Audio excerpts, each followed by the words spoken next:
Եկեք կամ ստեղ ժողովրդավարությունից եք խոսում։ Հենց նոր մարտի 1-ի մասին խոսեցի։ Դա ժողովրդավարության, ձեր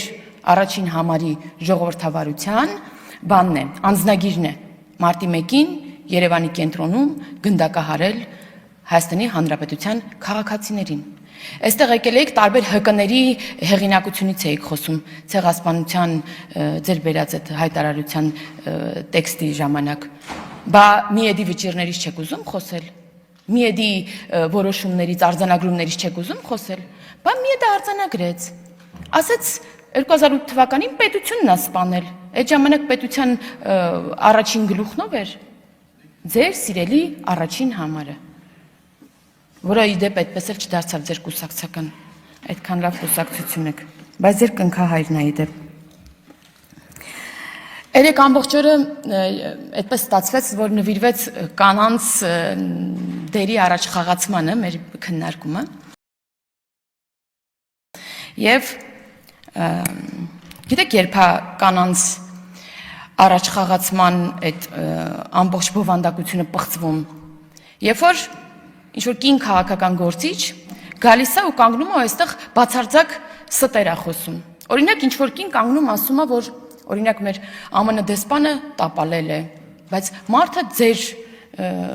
բաների, թիմակիցների բնորոշած բանը չի, խորը անասունը չի։ Ինքը գիտակցում է, տեսնում է եւ ինքնուրույն կարողանում է հասկանալ, դա տապալած քաղաքականություն է, թե չէ։ Երբ որ ինչ-որ մի կին գալիս կանգնում է ու ասում է, որ մեր արտաքին գործերի նախարարը տապալել է ամեն ինչ։ Գալիս կանգնում ու ասում է, որ պաշտպանության նախարարը տապալել է ամեն ինչ, բայց ինքնուրույն նայում է ու այդ տարբերությունը տեսնում է։ Կամ Տիկին Գալստյան, իդեպ դուք երևի այս դահլիճի ամենափորձառու կինն եք, քաղաքական գործիչ, եւ ես չեմ պատկերացնում, որ դուք չեք գիտակցում, ուղղակի միամիտ է ստացվում, որ գալիս եք ու այս ամբիոնից ադրբեջանական նարատիվներ եք խոսում։ Ամբողջ ձեր ելույթը ծայրից ծայր Ադրբեջանի քարոզչություն էր։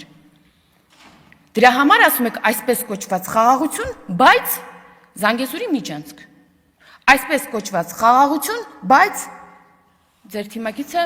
տեղանք որպես բնորոշում էր Արևմտյան Ադրբեջան։ Կամ դարակազմիկ խաղաղության փլուզում, բայց Ալիևի ելույթի ցիտում եւ այլն։ Ես չեմ հավատում, որ դուք միամիտ ստացվում։ Դա ուղիղ ադրբեջանական նարատիվների հրապարակում էր 10 րոպեանոց այս ամբիոնից։ Ու դրա մասին ճիշտ կլինի, որ այլ կին քաղաքական գործիչներ հատկապես արձանագրեն, որպեսզի կանանց դերի առաջ խաղացումը չպղծվի Հայաստանում այդ քաղաքականությունը։ Կամ ասում եք Հայաստանը դիրքավորվել է որպես օկուպանտ։ Կամ Տիկին Աննա Գրիգորյան, ասում եք, եթե բան չես, ընդդիմադիր ես, հետապնդվում ես, դուք բավարար ընդդիմադիր չեք, դուք բացարձակ ընդդիմադիր չեք։ Երևի դա նրանից է, որ ինչ-որ մի փուլում եղել եք մեր կուսակցության, չգիտեմ որ երրորդ համարը, այստեղ երրորդն եք կարծեմ։ Դուք բավարար ընդդիմադիր չեք ու ձեր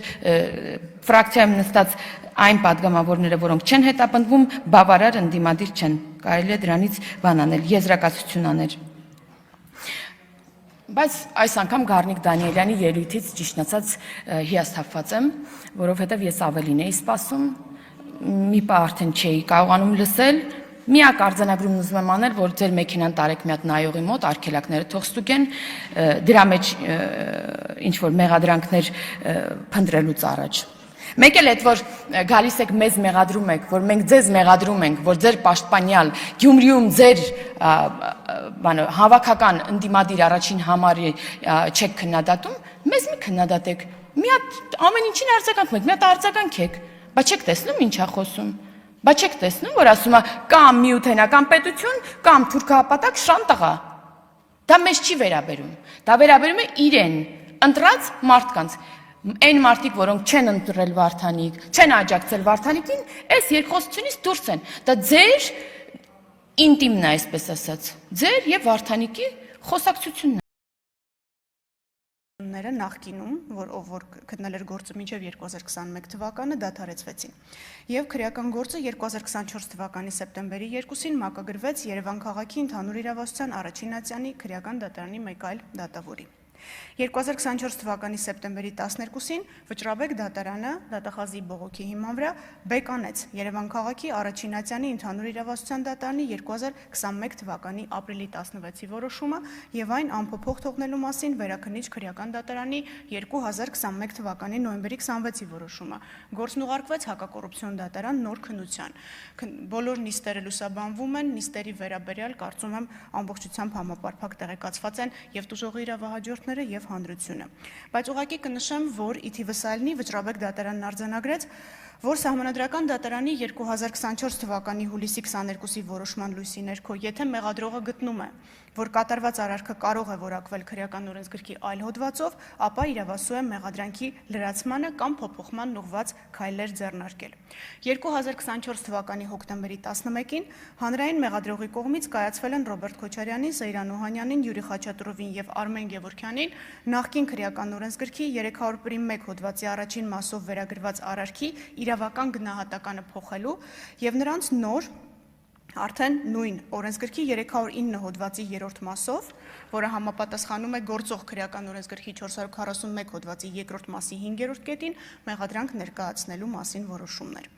2025 թվականի նոյեմբերի 24-ին դատարանը հանրային մեղադրողին ժամկետ է տրամադրել նշված որոշումները քրեական դատավարության օրենսգրքի պահանջների պահպանմամբ կազմելու եւ ներկայացնելու համար։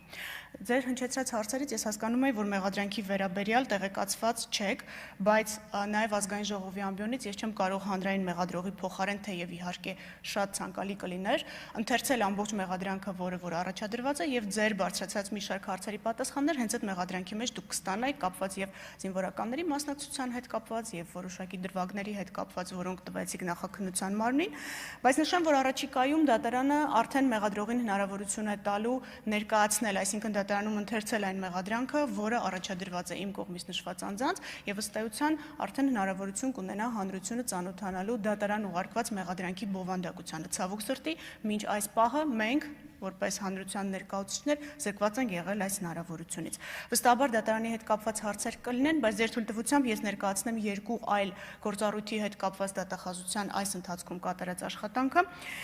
Այդ թվում այն կոնտեքստում, որ Մարդու իրավունքների եվրոպական դատարանը սեպտեմբեր ամսին նշել է Ֆարմանյանը եւ այլ քննադեմ Հայաստանի վճռի ներքո։ 2025 թվականի օգոստոսի 11-ին գլխավոր դատախազությունը հակակոռուպցիոն դատարան է ներկայացրել հայցադիմում ընդդեմ Ռոբերտ Քոչարյանի, Արմեն Գևորգյանի, Զեյրան Օհանյանի եւ Յուրի Խաչատրովի Հայաստանի Հանրապետության կողմից հատուցված 670 միլիոն դրամը որպես հետադարձ պահանջ համապարտության